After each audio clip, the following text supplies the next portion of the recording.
تو پہلا مسئلہ سوال کیا گیا ہے کہ بیماری کی شدت ہوگی یا بیماری شدید ہونے کا خطرہ ہوگا،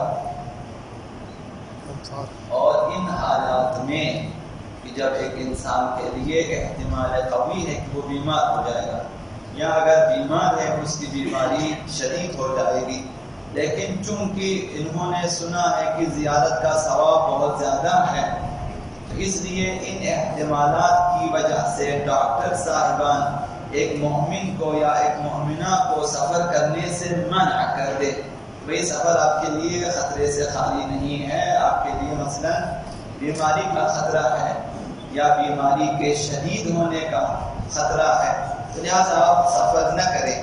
پھر بھی 40 کی زیارت کے لیے سفر کرنا کیسا ہے، یہ سوال کیا ہے۔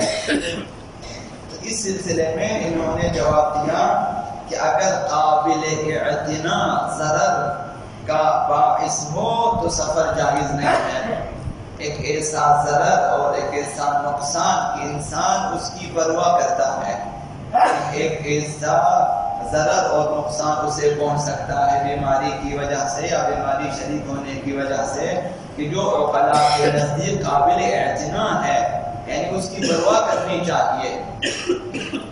پھر بھی وہ شخص اگر پرواہ نہیں کرتا اور زیارت پہ جانا چاہتا ہے تو یہ سفر اس کے لیے جائز نہیں ہے۔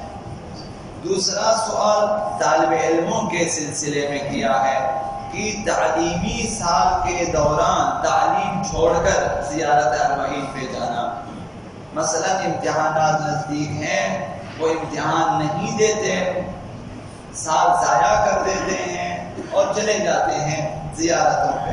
اس سلسلے میں سوال کیا ہے کہ کیا طالب علموں کے لیے تعلیمی سال کے دوران پڑھائی کے دنوں میں 40 کی زیارت پر جانے میں کوئی اشکال ہے؟ تو انہوں نے مقام معظم رہبری نے جواب فرمایا کہ متعلقہ قواعد و ضوابط کی جو ہے تابع ہونا چاہیے۔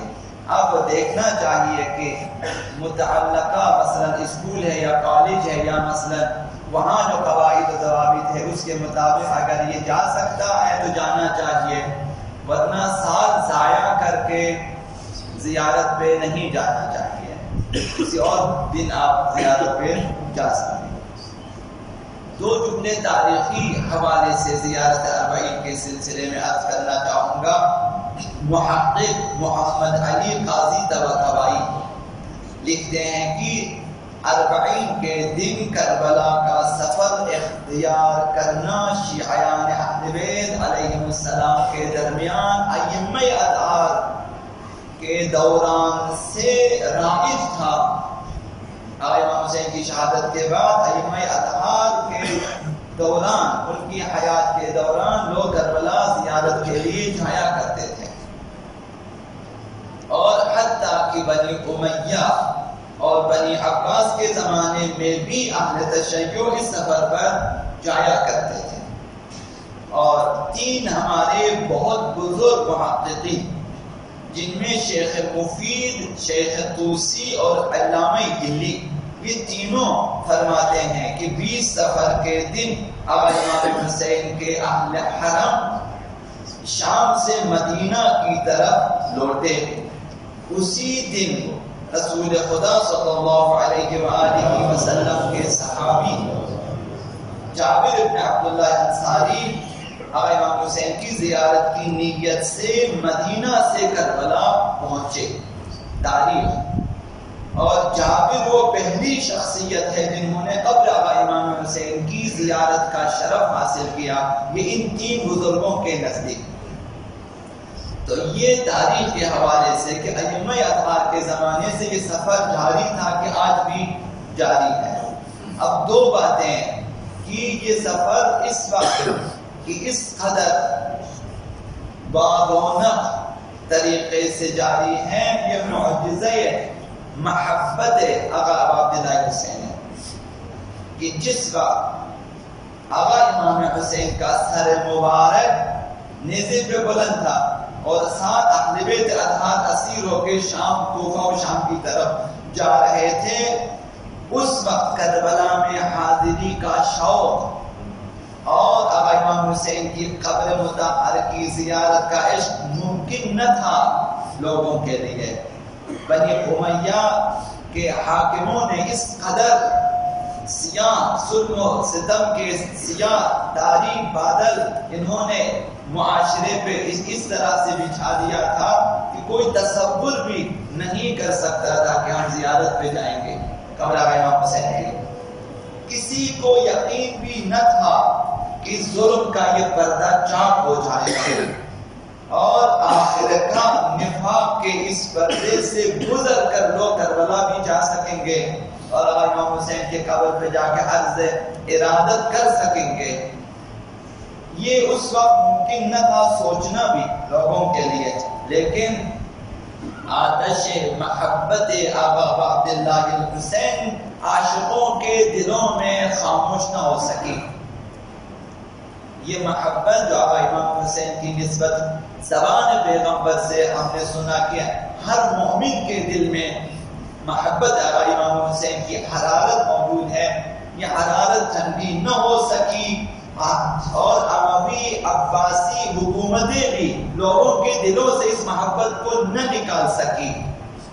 اور اسی محبت نے پہلے پہل عاشق دل باختہ آقا عبداللہ الحسین کہ صرف 40 دن ابھی گزر رہے تھے کہ جابر ابن عبداللہ انصاری جیسی ہستی کو کھینچ لایا کربلا میں اور زیارت کا آغاز ہوا.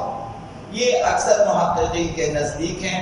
بعض محققین کے نزدیک اس سے پہلے جابر سے پہلے کچھ بنی ہاشم والے زیارت کے لیے پہنچے تھے کربلا میں آقا عبداللہ حسین کے قبر پہ. بہرحال یہ وہ آتش محبت آقا امام حسین ہے جو انشاءاللہ تمام مومنین کے دلوں میں زندہ ہے. انشاءاللہ آئندہ یہ زندہ تر ہو جائے گی یہ آتش اور یہ محبت. انشاءاللہ ہر ایک اس زیارت سے مشرف ہو سکے گا کہ زیارت آقا عبداللہ حسین کے لیے انبیاء سب باندھے کھڑے ہوتے ہیں. فرشتے باری کے انتظار میں ہوتے ہیں کہ ہمیں باری ملے کہ ہم جائیں کربلا. جو لوگ جا چکے ہیں سعادت مند ہیں وہ اپنی زیارتوں کو بچائیں اور اس کے تسلسل کو یہاں واپسی کے بعد بھی جاری رکھیں. ایک تو آپ جا کر زیارت کر چکے ہیں اور اس تسلسل کو یہاں بھی وقتاً فوقتاً نماز سے پہلے نمازوں کے بعد مجلس سے پہلے مجلس کے بعد نماز سے پہلے نماز کے بعد مثلا آپ سونے سے پہلے جب بھی آپ کو یاد آ جائے آقا امام حسین کی زیارت کیا کریں. یعنی یہ سلسلہ یہ زیارت کی حاضری ہو سلام ہو خدمت آقا امام حسین میں اسے جاری رکھیں. اور جو لوگ ابھی تک زیارت سے مشرف نہیں ہو سکے وہ یہاں سے زیارت کا سلسلہ جاری رکھیں اور دعا بھی کریں خدا آقا امام حسین علیہ السلام کی برکت سے اور ان کے وسیلے سے. اگر آپ دعا کریں آپ کو بھی اور ہم سب کو یہ جو ہے شرف حاصل ہو سکتا ہے کہ ایک دن ہم سب کو بلائیں اور عقیدت کے ساتھ اخلاص کے ساتھ ایسی زیارت ہم کر سکیں جو خدا رسول اور اہل بیت کے لیے قابل قبول ہو. اللهم صل علیہ باسمک العظیم الاعظم العز الجل الاکرم یا اللہ یا رحمان یا رحیم یا مقلب القلوب ثبت قلوبنا على دینک. اللهم ارزقنا ایمانا صادقا ولسانا ذاکرا وقلبا خاشعا وبدنا صابرا وعلما نافعا وعملا متقبلا وزيادة في العلم وبركة في الرزق وصحة في الجسم ونورا في القلب وتوبة قبل الموت وراحة عند الموت ومغفرة بعد الموت والعفو عن الحساب ونجاة من النار ودخولا في الجنة وزوجنا من الحور العين حق محمد وآله الطيبين الطاهرين.